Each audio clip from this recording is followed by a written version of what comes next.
When I look at Enzo Fernández, I genuinely get frustrated. I'm like, I see so many misplaced passes. I see him trying to tackle and flop. I see the side-to-side passing, and I'm not buying it, geezer. If Levi Colwill is the only defender there yet, who's he going to learn from? The only way he's going to get better is through experience through the games. You get better quicker with experience. Plus, you need to get experienced players, winners, that can show the rest of the team how to win the league, how to win a title. Mark, we've had a ton of comments, and you, my man, have received a ton of backlash from our Chelsea fans watching our podcast. So I'm going to give you the opportunity to respond to some of them. Jumping straight in. Mark, you said you would sack Enzo Maresca today. No doubt we had a couple of comments back off the back of this, right? So one of the comments, Mark, we have a generational talent in Enzo Maresca and you want to get rid of him? Question mark, question mark. What an outrageous statement. Exclamation mark, exclamation mark. What do you say to that, Mark? Firstly, my fellow Chelsea fan, tell me what makes him so generational? What makes you think that? He's won the championship with Leicester. They're supposed to win that, right? They had the most expensive squad. They have the most Premier League experience in the championship. They're supposed to win it. Now, when you quickly ask other Leicester fans, what do you think about Maresca? They're like, we're so glad we got rid of him. And everyone's like, why? Because you know what? He's a fraud. Yeah, he has these games where he looks like, he looks like he's doing well, looks like the football's playing well, but then he has a big chunk of the season where you're like, what are you doing in the dugout? Why is the team playing so badly? Right now, last season at Chelsea, he overperformed. That's my opinion. He managed to accomplish 4th place. He won a couple of European Cups. I'm only going to say 1 European Cup because I'm not including a Conference League. You're playing in the Conference League against a bunch of equivalent to San Marino. San Marino international team are a bunch of lawyers and trash bin collectors and pharmacists. They're they have full-time jobs. That's the same thing with the Conference League teams. Yeah, they're not even real professionals. Has anyone even heard of any of them apart from Real Betis and Shamrock Rovers? So I'm not even going to include that, right? For me, Enzo Maresca, he has loser mentality. For example, last season when we were leading the league all the way to December, he says, we're not trying to win the league.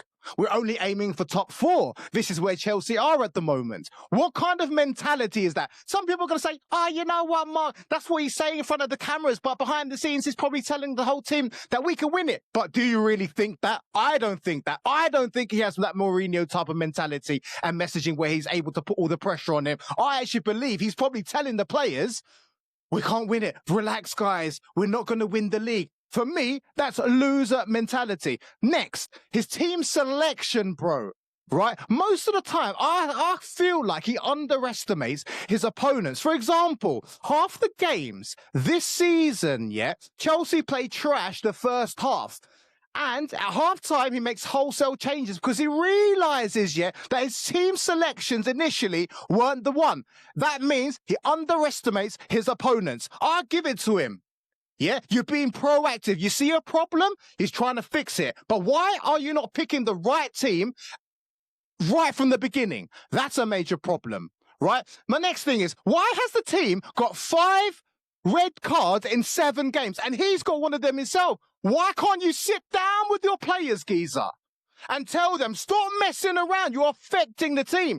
Those games, a lot of those games where we went down to 10 men, we lost that. And let me carry on to my next point. When he goes down to 10 men, e.g. the game against Manchester United, you take off all your attacking players and you replace them with defenders. What sort of message does that send to your team? What sort of message does that send to the fans out there? It means you're scared, Maresca. You've got a plethora of wicked players, but you're not even using them. Why are you going to back down against Manchester United, who are so bad at the time? Mark, fair point. I've got to agree with you. I've got to say, listen, we've got a few more comments we're going to jump through, so we're going to leave that one there. Before we continue to the next comment, guys, if you like this type of content, please like and subscribe. It tells us that you're enjoying it, and we will release more of it. Now, Marky Mark, you and I were on the live stream with Judge Mo last week, and we both made a statement, but you really brought it home around Enzo Fernández. Quote unquote, you said you would drop Enzo Fernández from the first team. That caused quite a bit of stir on the live stream. Judge Mo hit back with a goals and assist stat. But the comment we got on the live stream I want to focus on came from a chap who asked, how can you drop Enzo when the man is delivering game after game? Question mark, question mark. Are you nuts? Well, people can tell I'm a little bit nuts. Anyways, look, for me, Enzo Fernández is a little bit overrated. He goes missing in the majority of games. What I am going to give Enzo Fernández is that mostly every single game that he plays, he either provides an assist or scores a goal. And everyone's going to go, yeah, okay, Mark, but what else do you want him to do? I want him to do more. I'll compare, you know how I look at him? I look at him like Leandro Trossard of Arsenal, yeah? Every game, he pretty much scores or assists. Yeah, but throughout the rest of the game, what does he do? He hardly does anything. And you know what? Leandro Trossard costs, 35 million. Enzo Fernández costs 105 million pounds, bro. Right? For that sort of money, okay, you might be assisting and scoring in pretty much every game, but I'm expecting a lot more. When I look at Enzo Fernández, I genuinely get frustrated. I'm like, I see so many misplaced passes. I see him trying to tackle and flop. I see the side-to-side passing, and I'm not buying it, geezer. Judge Mo goes, you know what? I think he's one of the best midfielders in the Premier League. He's got 20 goals in his first season.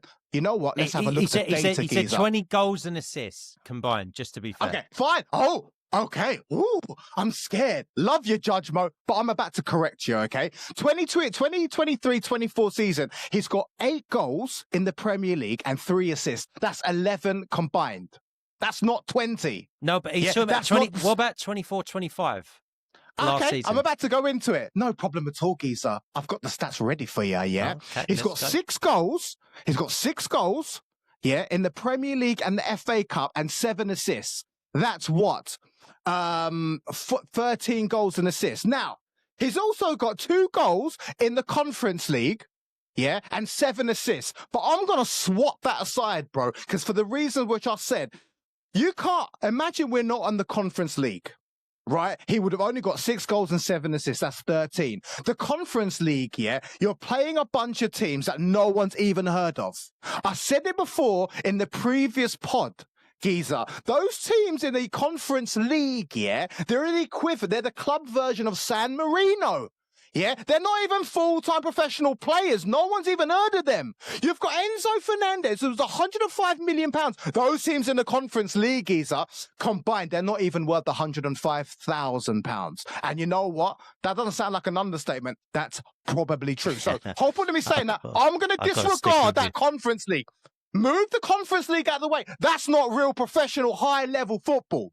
Yeah? So, without that out of the way, Judge Mo, yeah? He's got, in 24-25 season, 6 goals and 7 assists.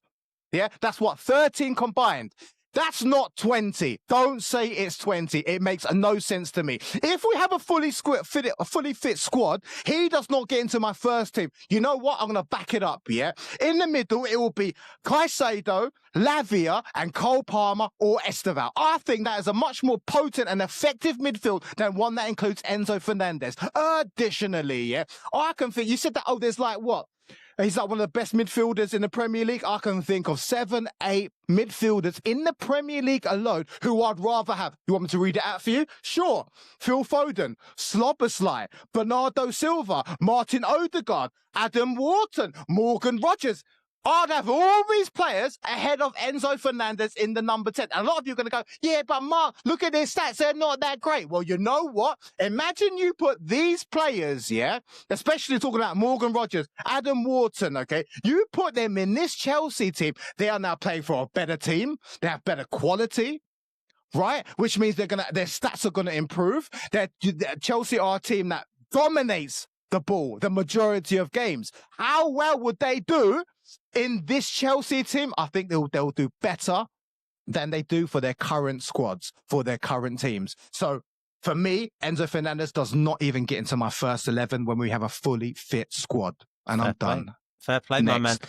I will say this. I think you're probably going to get... We're going to get more comments on the back of that. Guys, give us more comments on that. If you think he is a £105 million player, the facts. if you think a goal and assist a game or goal and assist every other game is good enough, if you think the stats that Mark read out are good enough, let us know.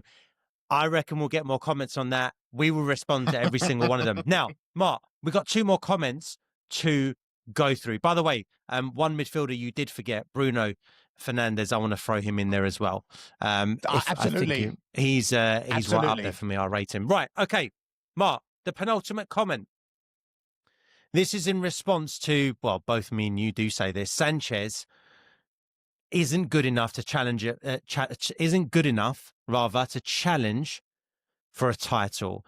Here's a comment. Sanchez is a much better keeper now. He has cut out errors from his game.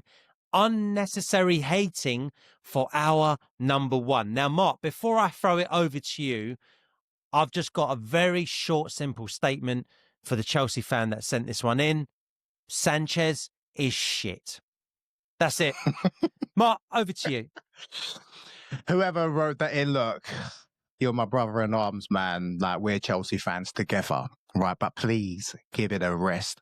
Sanchez will be our downfall. He will be one of the main reasons we cannot win the league going forward. Last season, he had the most errors in the top 5 leagues as a goalkeeper throughout all 5 leagues, geezer.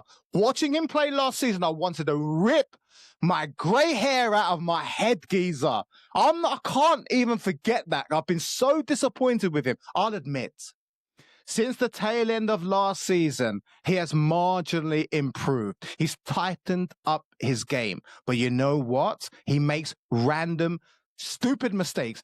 Example, Manchester United. You cost us the game, geezer, along with Maresca. You cost us the game running out and doing that rash challenge. There will be, mark my words, Chelsea fan, there will be multiple times this season where you're going to see that, right? It's going to be multiple times. It's a mentality game, especially for a goalkeeper. I don't think he has the mentality. He still makes too many mistakes, and we're about to see that in the upcoming season. If he doesn't, and he continues to have this small patch of good form, maybe I'll change my tune. But from what I've seen so far, I'm not impressed, even with the marginally improvement of his form right now. The guy is not the goalkeeper to lead us forward. You know who is? Mike Maignan. And pretty much every other goalkeeper in the Premier League. And that's just my opinion. Mark, I will add to that as well. By the way, I'm in full agreement with you. Sanchez has got away with a couple this season because the goals haven't counted or stood or meant for anything. Lucas Paqueta, they're calling it a worldie, West Ham goal against you before they went 1-0 up before you won the game 5-1. He should have saved that. He should have saved it, but his positioning was so bad that it made it a worldie. That was Sanchez at fault. And the opening game of the season, Chelsea fans, do you remember? Eze's goal was ruled out for what? Some BS rule that may or may not exist. No one really knows. That ball flew past Sanchez's ear hole. He moves about 10 seconds later. Very lucky. The boy was bailed out. That won't continue for 38 games. And obviously, Marcus mentioned the United game. Now, Mark, the final comment before we wrap up the podcast. By the way, I should have been shouting out the handle name. So, at It's in the Mind One has sent a comment in response to your Enzo Maresca claim. Nah, the problem will appear when you sack the manager. He's doing fantastic with the injury list. Only issues the club has is they need another keeper and another centre-back. That's it. Marky Mark. Geezer, whoever wrote that in, what's your name? It's in the Mind One. You're saying that the only issue is the club needs a keeper and another centre-back. But, bro, you can't just skim over that. That's actually a huge thing.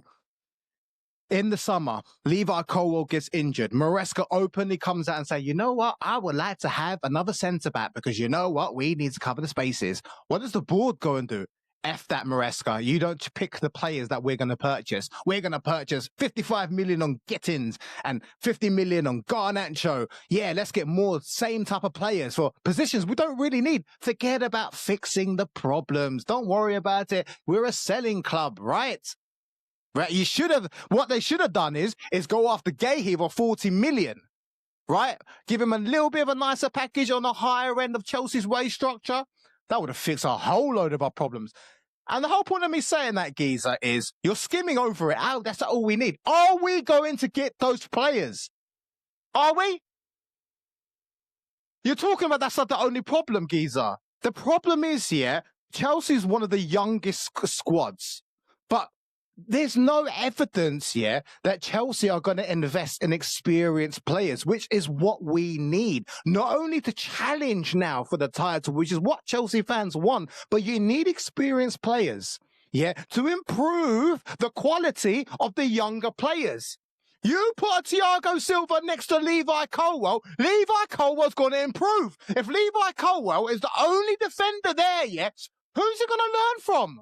The only way he's going to get better is through experience through the games. And you can get better like that, but you get better quicker with experience next to you. Plus, you need to get experienced players, winners, that can show the rest of the team how to win the league, how to win a title. Oh, I love what Chelsea, but some of you fans, I mean, you're probably looking at me like, oh my God, look at this crazy nutter. He's brown and he's okay. Big deal. You're speaking the facts. But there's a lot of problems, bro, with Chelsea and the club and the board and the managers and the manager. It's not as simple as that. For me, I don't think the board should be allowed to dictate who they purchase because it's all about the money, right? And let's not forget, I just said they're a selling club. What happens if a bid of 200 million comes in for Cole Palmer? The club are going to sell him. Then what are we going to do? Cole Palmer's one of the best players in the world. He's in the first FIFA World 11. Chelsea What fans. happens if someone purchases Caicedo? Caicedo, without a doubt, is the best destroyer in world football. You've got teams like Real Madrid sniffing around. Here you go. Here's 200 million. Sure, we'll take the money, but how are you going to replace them?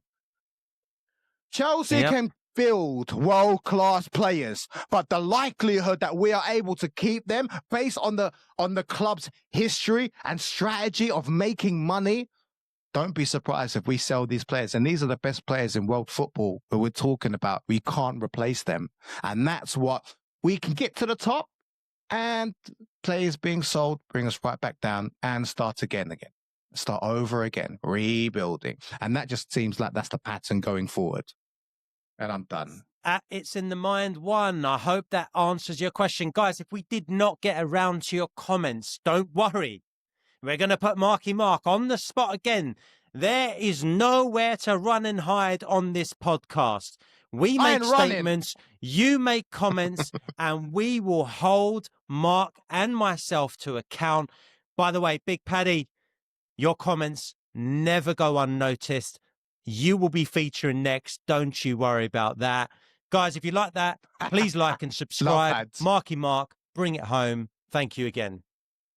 Look, guys, I am a Chelsea fan. I love my club. I just want the best for them. The great thing about football is it's all subjective. Everyone has their own opinions, and these are just mine. I really hope you do like our style of content. If you do, make sure you subscribe and hit the like button. And you know what? Click this video right here. We'll see you lot for the next catastrophe. Peace, guys.